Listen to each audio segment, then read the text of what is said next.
Welcome to another movie plot and enjoy the memories.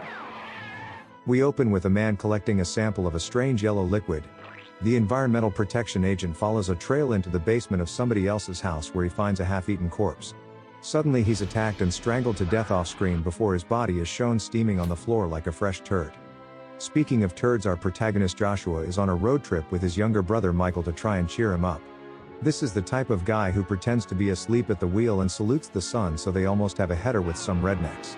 Well, he's gonna learn today because the whole crew of kissing cousins return to have some fun with the city boys. Some guy actually called Billy Bob smashes a bottle into their convertible and the driver runs them off the road into a creek. The leader of this tribe is a school janitor named Albert who says you can't park your car there while Bob throws them a tire. I'm not sure if that's a threat or a taunt, but the Camaro remains here for the entire movie while the brothers hitchhike. Josh almost gets run over by the Harbinger who says sorry I didn't see you standing right in the middle of the road. Nell gives them a lift and says people go missing around these parts but then also says he hunts Martians, so suddenly I don't believe him. Josh and Mike get out before the turn off to Crazy Town and wish Mel luck, but it's the people around him who need it. They walk the rest of the way to Goodland and arrive by nightfall, but the town is tiny and the only place open is Jack's Tavern.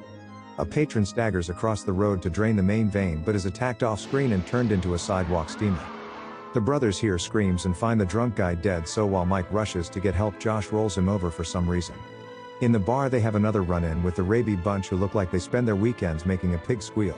She's Al's girlfriend, and just as they're about to beat Mike up, Josh walks up like, why don't you pick on a moron your own size? The gang just hold him back while Albert tries to stab Mike with a knife because he's a psycho and his gun is in the truck. Josh shrugs off Billy Bob and Dingleberry Don to Superman Albert, but he gets pinned down and a bottle almost shoved up his Budweiser. Just then the sheriff tells the drunk to go home but then sits down himself to throw back a few because Stewart is also a drunk. Mike tells him about the dead patron, so the officer staggers over to check it out only to find the corpse is turned into an angry bum. Nice to meet you. Whiskey Pete stumbles off into the darkness, so the sheriff doesn't believe them but finds the same yellow fluid from earlier, so brings a sample over to Dr. Myra. She first checks Mike's wound for hillbilly rabies, then takes the load from Stewart, but it wouldn't be the first time as these two dated.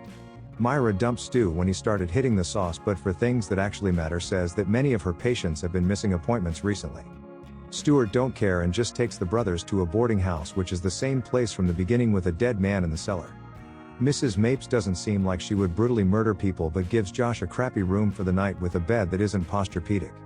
Mike on the other hand gets a comfy room with all the furnishings, but think of it like a death row inmate having his last meal. Because that night he gets strangled to death by somebody with steaming hands and dragged into a trapdoor beneath the bed. The next morning Josh wakes up to find his brother missing and Mrs. Mapes must know something because she's hiding his shoes. Josh goes into town looking for him, but all of the store owners have disappeared, so the only place open is Jack's Tavern. Even he's fallen ill, so his Make-A-Wish looking niece Holly is running the bar but usually works as a school teacher. It's only when she reveals that she is hair does Josh introduce himself, but then bums a lift off her to a mechanic in the town over. Holly's nice, so gives him a lift, but first needs to stop at the school to pick up some papers and be creeped out by this little kid. Billy's parents are some of the people who disappeared after getting sick, but the school is currently closed, so Holly kicks the little homeless kid out. They then hear a noise coming from the basement, so Josh tells Holly to wait upstairs, but she says why, because I'm a woman. He contemplates using her for a meat shield after saying that, but Josh still goes it alone and finds the corpse of a young girl. Albert emerges from the shadows as I guess he was working today and assumes Josh killed Betty Sue or just wants to attack him with a pole. I think he just wants to bludgeon this city boy for being such a city boy, but hits a steam vent and loses to heated water. Instead of capitalizing on the moment, Josh runs away, so Albert tells the sheriff that he saw him kill the little girl with his own ears. Holly defends her new boyfriend by saying he was with her the whole time, but the woman who was made to wait outside isn't telling the whole truth. Fortunately, nobody believes the lying hillbilly and Stewart calls for backup, but Captain Dawson tells him to deal with it himself. He decides to try call Myra, but she wants to borrow the girl's corpse like a library book, so I see why this dude started drinking. Stewart says fine, just drop it off in the overdue slot at the morgue when you're finished, then gives her this monkey grip handshake. I think that's a sign that he's drunk, and the empty whiskey bottle that he drops on the dead girl's front lawn confirms it. He's come to break the bad news to her father, but in a massive, well-organized pantry he finds Mr. Dead Girl dying of the same affliction. Dawson decides to get off his booty and do his duty, but the dead man has disappeared, so he assumes that Stu was hallucinating. He tells Detective Jack Daniels to stop giving all their corpses to his ex-girlfriend, and the next day Holly finds Josh hiding in the backseat of her car. She decides to take the murder suspect who she only just met back to her house where Uncle Jack is dying in a bed upstairs. Holly catches Josh trying to steal her car keys and then he insults her to the point of making her cry but then apologizes and they kiss. It's like Hillbilly Shakespeare really, but Holly's lack of self-esteem causes Josh to feel lightheaded and he passes out for a bit. During this time Myra examines the body of the girl while her co-worker Victor transforms into a zombie that spews acid from his hands. He chases her around the office while burning her with each touch, and since Myra is unable to escape she gets steam cleaned against a wall. In the morning Josh has recovered from his toxic kiss and goes with Holly to the town's new chemical plant looking for some answers. He tells the woman to wait outside, of course, then sneaks in but makes a whole mess of noise, getting himself immediately captured. The man in charge is revealed to be the Harbinger himself, who's dumping toxic waste into the town's water supply. Nell is about to execute Josh when Holly comes crashing through the shed in her Dodge and knocks 2 workers into the chemicals.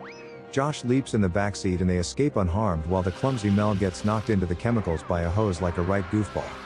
For whatever reason Holly goes to check on her uncle while Josh goes to get the sheriff because splitting up is the best thing to do. Unfortunately Stewart is on his second turkey of the day and the only proof he cares about is this bottle of 86 proof. The beacon of bad influence then drives his patrol car over to Holly's house where she still hasn't reached her uncle's bedroom. As she pulls back the sheets a zombie Jack tries to attack his niece but her screams alert Josh and Stu to move a little faster. The sheriff has the gun knocked out of his hands so Josh picks it up and blasts Unc a few times in the torso but he escapes out the window. Remembering how good it worked out for Holly last time, we split up again and Josh returns to the boarding house alone to look for his brother. However, murderous Mrs. Mapes locks him in the basement where Josh finds Mike's dead body among a few other human leftovers. She's been feeding unsuspecting victims through the trapdoor in the room to her zombie daughter who leaps out and attacks Josh. He manages to find the flamethrower of convenience and breaks out of the cellar where the sword-wielding Mapes is waiting for him. She takes a tumble down the stairs and gets eaten by her own daughter while Josh leaves and pops up later. For now Holly and Stewart go to the medical clinic only to find it empty and a recording of Myra's attack. As they listen to it, Vic returns for a second helping but Stewart shoots him dead before being ambushed by a dozen more zombie townspeople. They swarm him so Holly does the smartest thing she's done all movie and runs the hell away while Stu locks himself in a closet. He finds inside the corpse of Myra when Holly reaches the school and finds Billy and her because this kid just doesn't go home. She locates him hiding in the bathroom and says there's nothing to worry about when suddenly a group of his zombie classmates round the corner and it's time to worry. They drag Billy away by his ankles and eat him right in front of Holly when Josh arrives, having somehow located them. He helps Holly onto the ledge located right behind her head, which allows her to bypass all of the zombies and escape rather easily. It's a shame she didn't notice sooner, so Holly cries all the way to the medical center where Josh tells her to wait in the car because woman. He goes in and finds a bunch of the sheriff's belongings but can't tell if he walked out of here alive or undead. Outside, a horde of zombies emerge from the mist trying to get at Holly and melt the car windows with their hands because she bought the acrylic model. She isn't able to escape because Josh took the keys, so she honks the horn until he's willing to grace the woman with his presence. It's kinda worth the wait as he gives these 2 a park bench to the face, then a 2x4 for a few more before resorting to fisticuffs. He kicks and knees the rest of his way to the car and somehow escapes with Holly, but they appear to have a clinger on the roof. Josh says check this sweet move out, then rolls the entire vehicle, nearly breaking their necks and leaving them on foot. I don't think that went how he expected, so the 2 take shelter in the nearby gas station and begin making Molotov cocktails. Josh tells Holly they need to remain hopeful while shaking her head because that always makes people understand better. She goes to grab another bottle and walk off the headache when Albert emerges from the shadow, which is so Albert of him. He plans to use Holly as a distraction for the zombies while he runs to his truck, but action Josh leaps out and disarms him. However, Holly talks him out of painting the station red with his blood, so Albert just gets up and takes her hostage again. Josh is like, damn, I should have seen that coming, but a zombie grabs Al through the window and drags him out, so problem solved. The couple use the distraction to thin out the horde with their new shotgun and firebombs, but there's too many, so they retreat inside. The entire population of infected townspeople break through the doors and are about to maul Josh and Holly behind the counter. When suddenly state police arrive just in the nick of time and unload their yearly budget of bullets on the mob. They destroy all of them while the kids emerge to the silhouette of Stewart standing all dramatically. He's the one who called in the cavalry, and now that it's all over, the first thing this man says is let's go to the pub. And the movie ends.